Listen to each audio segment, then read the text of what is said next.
gimana ya, itu juga ya ini nih yang saya bilang karena nonton-nonton apa namanya YouTube orang gitu kan, anaknya dikasih hadiah-hadiah A B C D yang ya gitu deh, hadiah-hadiah mewah yang lumayan.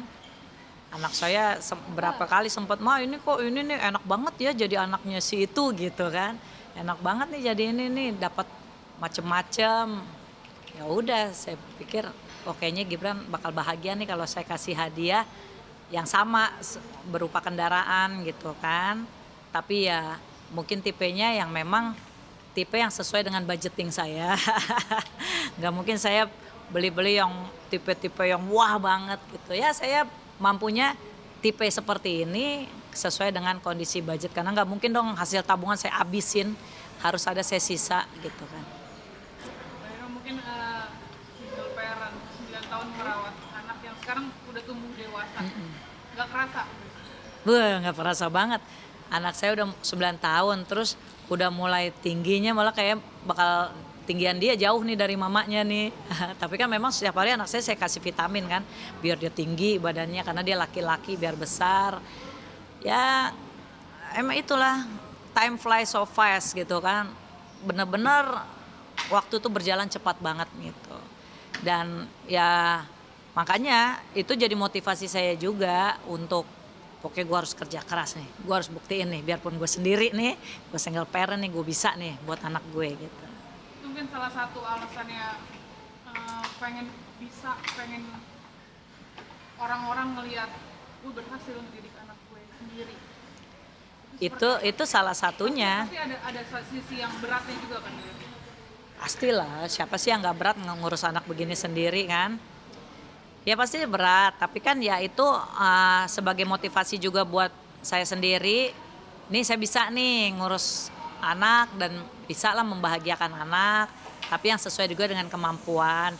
Ya dan bisa juga mengurus anak yang memang tidak hanya selalu melulu dengan materi. Itu di tahun-tahun sebelumnya juga kan anak saya juga tidak yang saya kasih sesuatu yang benar-benar bagaimana banget, wah banget sih enggak, baru tahun ini aja dan memang buat keperluan dia juga gitu yang memang bisa bermanfaat, kecuali saya ngasih dia nggak bermanfaat, ini kan bermanfaat buat dia. Pernah merasakan capek nggak sih Mbak Irma? Kalau capek sih itu berarti saya ngeluh, kalau merasakan capek enggak, tapi kalau merasakan aduh gue pengen dia bisa normal kayak yang lain-lain gitu, itu pasti manusiawi. Tapi kalau capek saya nggak pernah capek, saya nggak pernah mau ngeluh, karena kalau ngeluh nanti gue nggak dapet rezeki lagi dari Allah gitu kan.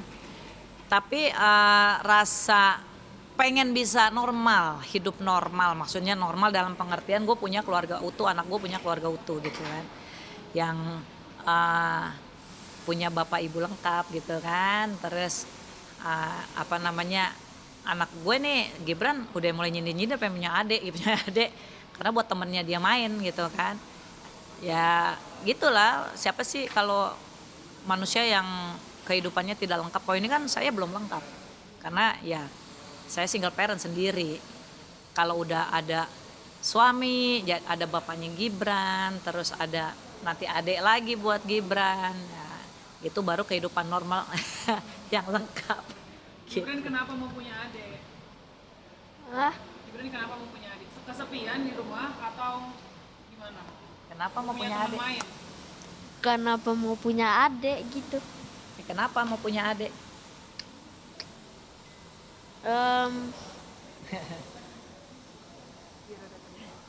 Ya gara Emang ntar kalau punya adik Gibran bakal sayang sama adiknya? sayang lah, aku aja suka lucu-lucuan. Adiknya aja pasti lucu, imut. Imut ya. Nah, Gibran soalnya suka anak kecil. Jadi dia kalau ada teman-teman saya nih yang masih kecil-kecil kan anaknya tuh cepet akrab sama Gibran. Benar, dia cepet tuh ngajak main teman-temannya anaknya teman saya padahal usianya di bawahnya Gibran kan. Cepet dia anaknya gitu. Mbak Irma responnya gimana? Akankah mungkin berpikir juga untuk mau melengkapi itu juga? Ya pastilah, istilahnya kan keluarga lengkap itu perlu gitu kan. Dan saya tuh nggak mungkin selamanya produktif, maksudnya produktif dalam mencari uang, produktif dalam ngurusin ini itu gitu. Jadi yang namanya teman hidup tuh perlu karena ya buat kelengkapan kita. Misalnya gini, ada kursi ada kakinya harusnya 4. Nah kalau misalkan hilang satu pincang jadi 3 kan jadi pincang dia kan. Nah kalau komplit 4 kursinya kursi itu kakinya komplit meja kakinya komplit ada 4, ya itu kan dia berdirinya kan kokoh ya, seperti itu aja. Saya maunya tuh ya pastinya seperti itulah gitu, tapi kan memang untuk urusan jodoh saya masih kurang beruntung. Gitu. Tapi mungkin ada target nggak? Kayaknya harus nikah di umur sekian. Ya dari Gibran umur 6 tahun 7 tahun itu saya udah ada target. Pas Gibran umur 6 tahun ini ntar pas Gibran 7 tahun gue udah harus merit nih gitu kan, biar lengkap nih. Jadi pas nih Gibran 7 tahun kalau gue merit gue punya hamil lagi punya adik kan pas nih, jadi Gibran jaraknya kan lumayan tuh gitu, dia udah bisa ngomong adik. Sampai 9 tahun belum kawin saya. Artinya sekarang udah di tahap yang ya udah jalanin aja. Iya, akhirnya saya di tahap yang nggak mau mentargetkan gitu kan. Udah deh, gue nggak usah mentargetkan lah. Yang penting ngejalanin aja ya semua buat diri saya sendiri dan juga buat anak. Itu aja sih sekarang saya tuh pinggirannya gitu. Terakhir dong, boleh ucapin selamat ulang tahun dan doanya langsung ke Gibran. Oke. Gibran ngobrol dulu sama mama. Iya, sini nanti. Maaf ya karena masih kecil emang begini, dia masih polos banget. Gimana lihat Mama sini sayang? Ngomong apa tadi? Ucapin ulang tahun, doanya apa yang mau disampaikan dari Mbak Irma ke Gibran. Lihat sana semangat dong. Ya sekarang nih ulang tahun Gibran 9 tahun. Mama doain buat Gibran jadi anak yang soleh. Nggak pernah lupa sama Tuhan, selalu ingat Allah, rajin sholat, rajin ibadah, rajin sedekah, ya. Terus Gibran punya otak yang pintar, cerdas, jadi Gibran nanti bisa jadi orang yang sukses. Kan katanya mau jadi apa? Bos besar. Nah, bos besar itu pekerjaannya tuh nggak mudah, itu harus bisa menyenangkan orang banyak dan disenangi oleh orang banyak. Jadi Gibran nanti kan bakalan punya anak buah yang banyak, jadi bisa mensejahterakan orang banyak tuh pahala tuh buat Gibran tuh. Jadi kalau mau jadi bos besar harus harus belajar yang Jin. ya. Jadi itu doa saya buat anak saya. Boleh ngomong terima kasih mama, hari ini udah dikasih hadiah. Ngomong terus peluk ya. Terima kasih mama buat. Belum, ntar 1, 2, 3. Terima kasih Semangat, mama. Bukan terima kasih mama buat hadiahnya. Makasih mama buat hadiahnya. Terus Gibran mau nyampein apa ke mama? Bilang I love you gitu ya. Ayo, yang semangat. Ayo. Yuk. Lihat ke mama tapi. Yuk. Ayo. Terima kasih mama buat hadiahnya. Gibran I love happy. you. Gibran happy. Happy banget. Gibran sayang mama. Sayang banget. I love you. I love you too. Mwah. Boleh closing bareng. Ayo closing. Biar semangat nak gue. Oke pemirsa, terima kasih udah ngikutin kegiatan Irma Dharma Wangsa di hari ulang tahunnya Gibran yang ke-9 tahun. Thank you ya, jangan pernah bosan ngikutin kegiatan Irma. See you. Pak, mungkin tadi pagi habis ngisi acara. Ya. Boleh diceritakan dong ada Bang Ipul atau kondisinya via streaming yang seperti apa? Ya, jadi tadi tuh saya mensupport Bang Ipul karena Bang Ipul tuh baru buka usaha kedai kopi ya.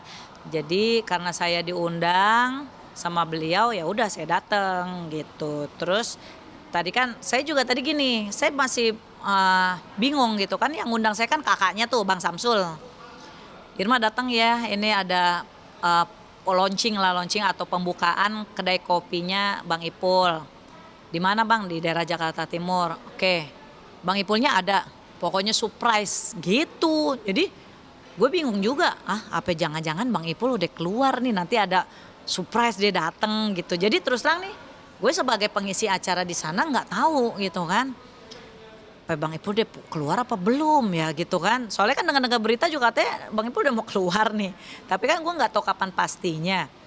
Ya udah, jadi gue pas gue tadi datang, gue di sana menghibur nyanyi segala macem. Gue nunggu-nunggu mana sih Bang Ipul kagak nongol-nongol gitu kan. Sampai gue tanya Bang Samsul mana nih Bang Ipul, dia masih cengar-cengir. Ya udah ternyata akhirnya ini ada telepon gitu. Ada telepon, video call sama Bang Ipul. Ternyata Bang Ipul masih di dalam. Jadi tapi tetap kita bisa ngelihat jelas kondisinya Bang Ipul. Tapi lewat handphone karena video call aja. Kan ada peraturan kan, aku bilang kenapa nggak zooming atau apa gitu kan, yang memang kita bisa jelas ngelihat pakai layar besar gitu kan.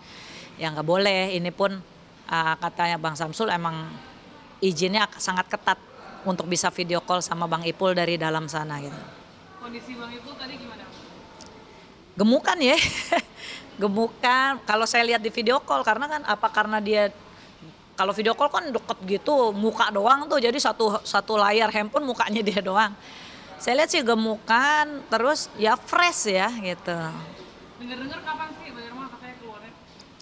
Katanya sih awal tahun depan katanya. Tapi kalau misalkan ada perubahan-perubahan mungkin dengan Bang Ipul berbuat baik atau gimana, ada remisi-remisi, ya bisa akhir tahun. Ya didoain aja, mudah-mudahan memang bisa cepat keluar. Tapi mungkin kafe tersebut mungkin untuk perekonomiannya Bang Ipul juga ketika Bang Ipul udah bebas. Jadi ternyata gini, inilah yang sempat gue tuh miskom gitu kan. Terus terang nih waktu itu saya pernah diwawancarain juga nih sama media nih. Kan waktu saya ada ngejenguk Bang Ipul di sana, itu saya ada bikin video aplikasi itu saya sebar ke sosmed. Nah, orang kan kaget tuh, udah lama nggak tahu kabarnya Bang Ipul, tiba-tiba gue nyebar video ada Bang Ipul di aplikasi, terus orang kaget semua akhirnya wawancarain gue gitu kan. Irma gimana kabarnya Bang Ipul bla bla. Nah kalau gue sih ngasih tahu memang yang sebenarnya yang memang Bang Ipul curhat sama gue gitu kan. Kan gue tanya Bang Ipul, terus rumah yang di Gading gimana? Gue gituin kan. Dijual mak gitu kan, sedih gitu. Terus mobil Mercy-nya gimana? Udah gue jual juga. Terus ini gimana? Udah gue jual, udah pada dijual. Nah gue ngomong memang bener. Itu memang dari mulutnya Bang Ipul dijual semua. Nah ditanyain media, ya gue ngomong begitu. Tapi akhirnya ada mungkin miskom atau gimana dari keluarganya Bang Ipul kurang terima karena mak lu kok diwawancara ngomong begini-gini kesannya Ipul bangkrut banget gitu. Terus aku bilang, loh saya kan gak bilang Bang Ipul bangkrut.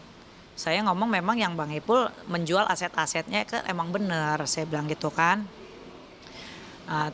Udah terus kan kadang kan saya ngomong apa kan namanya udah kayak edit kan ya gitu kan. Memang sempat waktu itu ada miskom saya sama keluarganya Bang Ipul.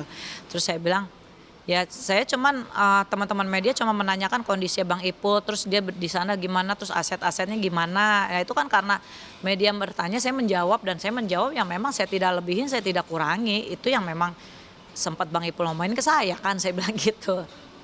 Nah ternyata baru terjawab nih tadi. Bang Ipul menjual aset-asetnya kan tadi akhirnya keluarganya ngomong ke saya. Jadi gini nih Ma, Bang Ipul ngejual aset-asetnya kayak gini semua, mobil, rumah, pokoknya rumah yang dia tinggalin itu segala macam dia jual, mobil, rumah, ya itu buat modal usaha ini. Ternyata katanya keluarganya, ya sekarang gini mak, rumah dia kagak tempatin. Kalau rumah nggak ditempatin kan rusak kan, rusak, disewain juga nggak ada yang nyewa gitu kan. Terus mobil juga nggak pernah dipakai, rusak juga. Ya udah mendingan dijual, kata dia gitu kan, dijual. Ya udah dikumpul-kumpulin buat modal usaha. Ya itu buat modal usaha supaya Bang Ipul bertahan hidup di dalam sana. Sekarang gini, kita aja nih sekarang lagi pandemi corona begini, kita nggak kerja aja penghasilan dari mana? Hampir semua kolaps, ya kan? Perusahaan-perusahaan besar, bos-bos yang punya anak buah banyak, karena terus banyak PHK karena apa? Karena nggak ada kerjaan. Apalagi Bang Ipul yang ada di dalam sono, udah 4 tahun lebih gitu kan, nggak terasa loh, udah sekitar 4 tahun Bang Ipul di dalam nggak ada kerjaan. Ya udah Bang Ipul mikir mungkin kan, jadi gimana nih caranya nih biar gue bisa survive. ya bagus juga sih. Dia jual-jual asetnya untuk bikin usaha gitu. Tapi tadi saat ini usahanya yang megang keluarganya. Abangnya, Abangnya. abangnya Bang Samsul. Terakhir Mbak Irma mau nyampein apa ke Bang Ipul untuk supportnya? Ya kalau untuk Bang Ipul, saya sih hanya selalu mensupport. Jadi supaya Bang Ipul tetap sabar di sana, tetap tegar dan tetap harus banyak berbuat baik di dalam sana. Karena kan kalau yang saya tahu kalau tahanan berbuat baik gitu kan ada nilainya gitu, ada nilai tersendiri, nilai plus. Nah kalau udah nilai plusnya banyak kan bisa berkurang masa tahanannya, jadi Bang Ipul bisa cepat keluar nih. Itu aja sih yang Irma harapin. Mel itu keluarganya. Gue domelin sama Bang Samsul. Dia ngomong kayak gitu. Kesannya ini kolaps banget, masalahnya gue gak enak sama orang-orang lapas. Jadi kesannya di lapas tuh gue jual mah. Tapi lama banget ya, katanya September awal tahun kemarin. Boleh sih, sebenarnya pas gue diwawancara media gak masalah. Bang Samsul nih gue domel-domelin.